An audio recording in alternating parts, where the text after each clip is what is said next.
nós começamos a falar sobre forças intermoleculares. Na verdade, a discussão de forças intermoleculares é muito mais, né, o contexto, eu acho que o que é mais relevante é no sentido da gente entender como que essas forças afetam as propriedades das substâncias. E aí, obviamente, a gente tem que começar falando de gases um pouquinho, né? Mas antes de eu falar tudo isso, eu queria lembrar para vocês como começou essa disciplina. Eu expliquei para vocês no começo do semestre que a nossa disciplina era uma disciplina baseada em química de soluções, né? Não sei se vocês se deram conta, mas uma parte apreciável do nosso semestre foi usado para discutir equilíbrios em soluções. Abordamos, né, os tipos mais comuns de equilíbrios, vocês também tiveram várias práticas de laboratório. E a outra coisa, duas outras coisas importantes que eu falei sobre a disciplina,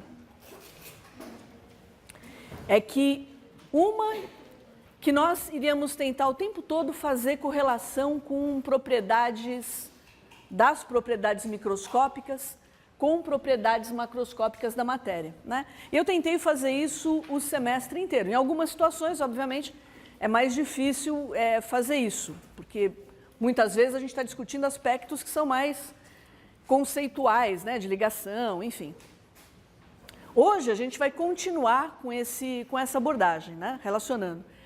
E a outra coisa que eu falei para vocês, que eu estou tentando destacar desde o começo do semestre, eu estou tentando mostrar para vocês algumas coisas, né? Então, a primeira coisa, a química, ela não lida com poucos corpos, ela lida com muitos corpos. Então, com muita frequência, nós trabalhamos com propriedades médias. Eu já falei isso para vocês. Em química, a gente trabalha muito com parâmetros, né? Propriedades do sistema, volume, temperatura, pressão. E todas essas grandezas mensuráveis refletem propriedades médias, né? Energia cinética média, distância média. Eu sempre falo isso para vocês porque assim que nós acabarmos agora as forças intermoleculares, a gente vai entrar na última parte da nossa disciplina, que é a termodinâmica química. A gente vai comentar um pouco mais sobre como que essas interações, como que as características do sistema afetam essas propriedades termodinâmicas. Então, obviamente, a gente vai ter que falar de entalpia, a gente vai falar de entropia e a gente vai falar de energia livre de Gibbs e a relação com constante de equilíbrio. E aí nós terminamos a nossa disciplina. Então, especificamente em relação a esse último assunto, eu tenho comentado com vocês que, do ponto de vista científico, descrever sistemas de muitos corpos, como qualquer sistema químico via de regra, né? Pode ter uma outra exceção, não é uma atividade trivial. Então, eu tenho tentado mostrar para vocês, desmistificar um pouco, um conjunto de regras que vocês aprendem no ensino médio e que acabam cantando como se fossem mantras, né? E que se aplicam a situações específicas, que são regras que são importantes para vocês fixarem determinados conceitos, mas que estão longe de ser regras gerais e absolutamente sem exceção, né? Eu comecei falando para vocês, lá no início do semestre, provavelmente em março, eu comecei falando para vocês que nós tratamos o tempo todo de concentração, quando, na verdade, o termo mais exato é atividade.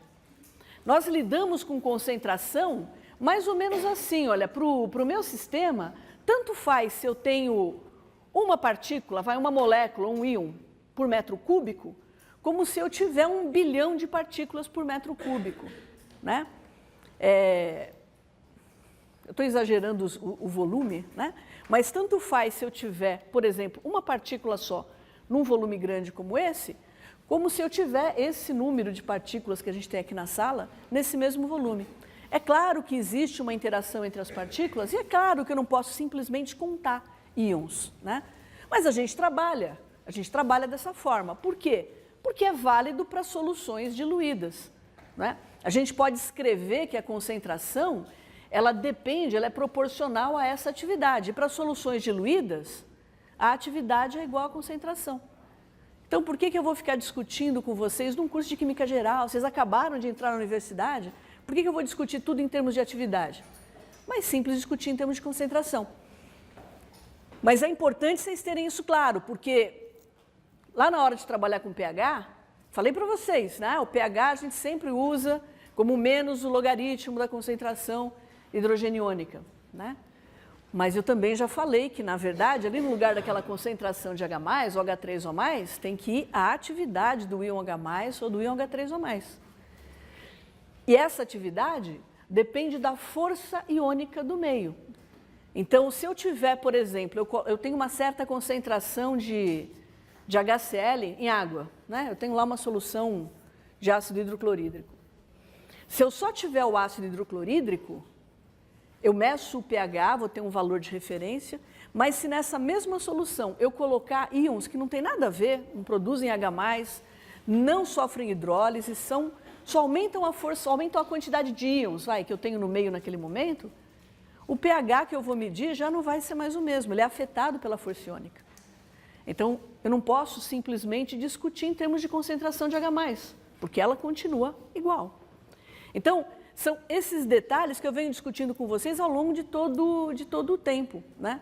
Eu estou tentando mostrar para vocês que o que muitas vezes a gente faz é discutir o caso geral para vocês entenderem, mas vocês têm que ter a percepção de que átomos têm muitos elétrons, então a gente tem que fazer adaptações a esse modelo geral. Foi isso que eu tentei mostrar quando nós discutimos a ligação covalente do ponto de vista da teoria de ligação de valência e do ponto de vista da teoria dos orbitais moleculares. Eu sei que mais ou menos 80% do que eu falei, principalmente da teoria dos orbitais moleculares, e quando a gente entra em alguma coisa sobre mecânica quântica, vocês não entenderam, né? Isso é natural, por dois motivos. Em primeiro lugar, eu não tenho tempo de falar mais detalhadamente, como eu gostaria, sobre isso nessa disciplina. Vocês vão ter química inorgânica para discutir aquilo. Eu já falei para vocês que o nosso propósito é discutir química de soluções, né? Então, é uma opção que a gente fez na disciplina. Eu tenho muito mais tempo para equilíbrio, para química de solução, do que para discutir essas questões relacionadas a detalhes de ligação química. Mas, para mim, era importante discutir com vocês o que é essencial de tudo aquilo. É que vocês entendam que nós temos duas abordagens, né, para ver o mesmo tipo de problema.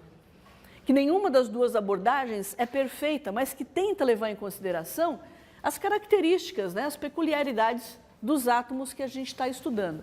A outra coisa que é importante vocês lembrarem é que muitas das informações que vocês acabam encontrando na literatura, em livro, não necessariamente deixam claro que aquilo é válido para sistemas de um elétron, né? São funções de onda para um elétron só. E eu já cansei de falar para vocês que nenhum átomo pode ser encarado, além do próprio hidrogênio, como sendo constituído pela somatória daquelas funções, porque um elétron interage com o outro, né? Mesmo no caso do hélio, onde só tenho 2 elétrons, um está interagindo com o outro. Aí, se eu vou aumentando a complexidade, se eu vou aumentando o número atômico dos átomos, vai aumentando a complexidade. Então, você fala assim, eu queria tanto que tivesse uma regra geral para eu explicar. Não tem, não existe isso, né? O que eu tento mostrar para vocês é que a maioria, os comportamentos mais simples de descrever, são aqui, desses elementos que estão entre os elementos químicos mais importantes. Por exemplo, em química orgânica, vocês vão lidar majoritariamente com carbono, hidrogênio, nitrogênio, oxigênio, né? Então, é muito mais simples você discutir comportamentos gerais para esses elementos do que discutir para elementos de números atômicos maiores. Tá claro isso? Porque, por exemplo, agora a gente vai discutir, eu vou colocar ali na lousa, forças intermoleculares. O que a gente faz com forças intermoleculares? Nós já discutimos os tipos principais. Eu vou abordar rapidamente com vocês de novo. Mas é importante que a gente discuta aqui a questão dos gases. A gente começa discutindo gases.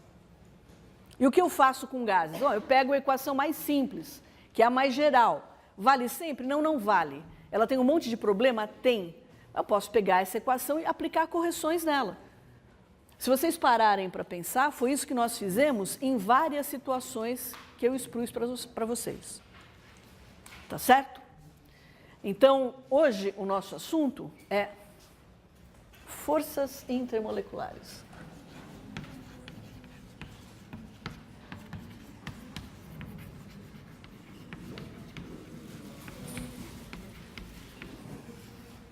Gente, na internet, eu seleciono alguns sites que eu acho mais interessantes, mas a internet ela tem um número enorme de animações que vocês podem, por iniciativa própria, procurar. Procurem, por favor, né, usar os sites ligados a universidades, para a gente ter um pouco de garantia de qualidade. O que nós vamos fazer aqui hoje é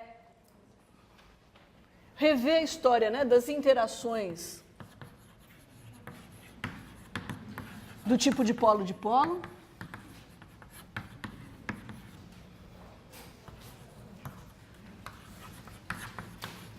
um outro tipo de interação que pode acontecer é de polo induzido, interações do tipo de polo instantâneo, ou interações de polos instantâneos, que nós também chamamos de forças de dispersão.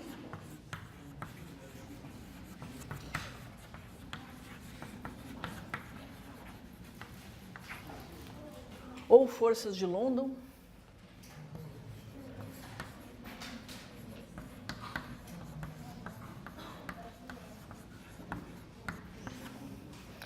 E nós também vamos comentar sobre as interações do tipo íon-dipolo pela importância que tem em solução. Não foi esse site que nós usamos da outra vez? Porém,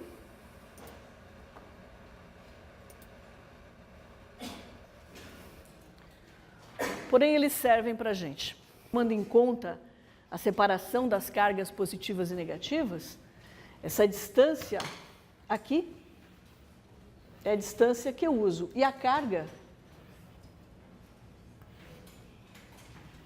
é a carga que entra aqui na minha expressão. Então, tem os dois fatores que afetam o momento de dipolo, são a magnitude da carga, quer dizer, quanto mais separação de carga eu tiver na molécula, maior deve ser o meu momento dipolar. E quanto maior for a distância que separa essas cargas. Vou pegar um exemplo aqui também. Vou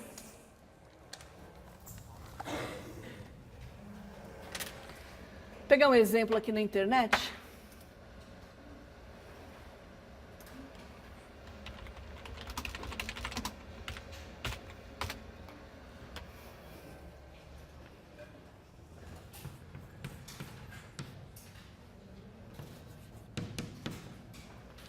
Momento de dipolo do HI.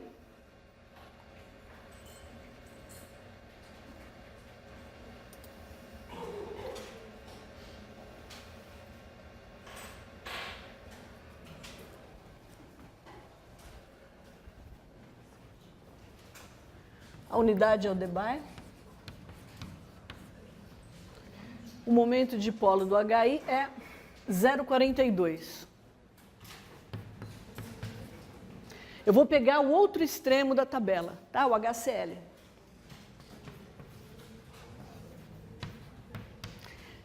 Bom, eu acho que é claro, né, que eu tenho um dipolo, que eu tenho dipolos, né, nessas duas situações. Onde vocês acham que a distância de ligação é maior? Nesse caso, a distância de ligação vai refletir, como é um sistema que só tem dois átomos, né? A distância de ligação é essa distância aqui que separa os dois polos. Aonde a distância de ligação é maior? Aonde a distância de ligação é maior, HI ou HCl? Que átomo é maior, iodo ou cloro? Aonde a distância de ligação vai ser maior, no HI ou no HCl? O iodo é maior que o cloro e a distância de ligação vai ser maior no HCl. Alguém pode explicar a lógica para mim, por favor?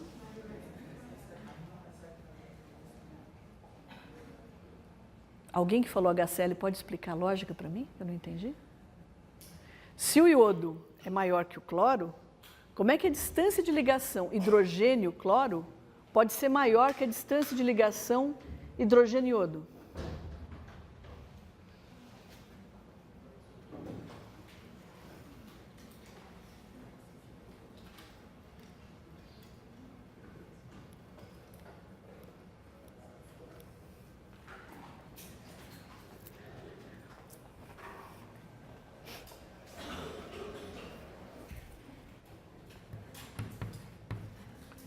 Deixa eu ver se eu tenho aqui a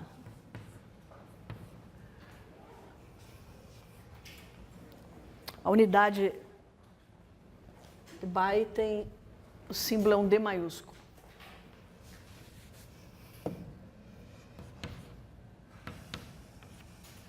Mas o HBr, por exemplo, ele tem um momento dipolar de 0,80.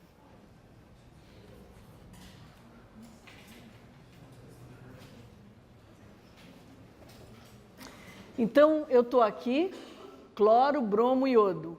Cloro, bromo, iodo.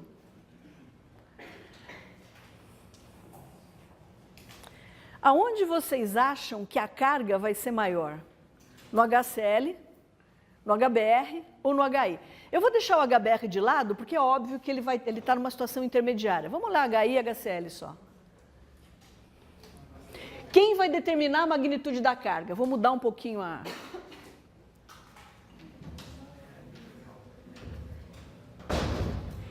Vai ter separação de carga aqui? Vamos devagar. Vai ter separação de carga? A molécula é polar? Sim. Quem faz com que a molécula seja polar? O que faz que a molécula seja polar? A eletronegatividade. Quem é mais eletronegativo, o cloro ou o iodo? O cloro, ele é pequenininho, ele atrai bastante fortemente para ele os elétrons que ele tem. Então, aonde vocês acham que essa carga aqui vai ser maior? No HCl ou no HI? Não é? Vocês estão reticentes, por quê? Juan, você é o retrato da reticência. Me ajude. Está claro o que eu falei? Como mais ou menos um? Gente, espera um pouquinho. Calma, chicos. Eu não estou pensando em água, eu estou pensando na molécula isolada. Eu não estou pensando em água, Juan. Se eu coloco em água, HCl vai sofrer ionização. HI vai sofrer ionização. Aí eu vou ter iodeto e vou ter H+. Aí a carga é mais 1 e menos 1. Porque eu tenho múltiplos inteiros da carga fundamental, que é a carga do elétron. Um elétron sai do hidrogênio e vai para o cloro. Um elétron sai do hidrogênio e vai para o iodo. Tá certo? Mas eu não estou tirando, não estou quebrando essa ligação. Eu estou pensando na molécula no vácuo. Aí tem a ligação covalente. Ligação covalente. Se os dois átomos fossem iguais, é claro que a molécula seria apolar. Se fosse o cloro, se fosse o iodo, a molécula seria polar. Não há por que eu ter um componente de atração favorecido nessa ligação. Mas se um elemento é mais eletronegativo, se um átomo é mais eletronegativo que o outro, é claro que ele vai puxar o paraeletrônico para ele. Mesmo estando compartilhando, ele vai puxar o paraeletrônico para ele. Não quer dizer que ele vai arrancar o elétron do outro átomo. Mas ele atrai mais para si o paraeletrônico. Quanto ele vai atrair? Não sei. Se eu olhar, a somatória das cargas é 0, mas certamente não vai ser menos 1 em um e mais 1 no outro, é uma fração. Ele puxa mais, por exemplo, o cloro, vou chutar um número, puxa mais para ele a nuvem eletrônica 30%. Se olha para a nuvem eletrônica, ela não tem a mesma densidade, ela não é igualmente distribuída entre o hidrogênio e o cloro. É mais concentrado no cloro. Então é por isso que às vezes a gente representa, vocês vão ver isso também bastante em outras disciplinas, é muito comum a gente representar assim, ó. Isso aqui quer dizer uma carga parcial, não uma carga inteira. É uma fração da carga fundamental. Então, essa carga, essa fração da carga fundamental, ela vai ser tão maior quanto mais eletronegativo for esse elemento X aqui. Eu coloquei o cloro, né? Então, quanto mais intensamente, no caso o cloro, atrair para ele a nuvem eletrônica, maior vai ser essa carga negativa parcial que ele vai ter. Quanto menos eletronegativo for, mais igualmente entre os dois núcleos a densidade eletrônica vai ser distribuída. Então, olhando para essas duas moléculas, eu não tenho dificuldade nenhuma em dizer que a carga vai ser maior no HCl do que no HI por conta dessa diferença de eletronegatividade.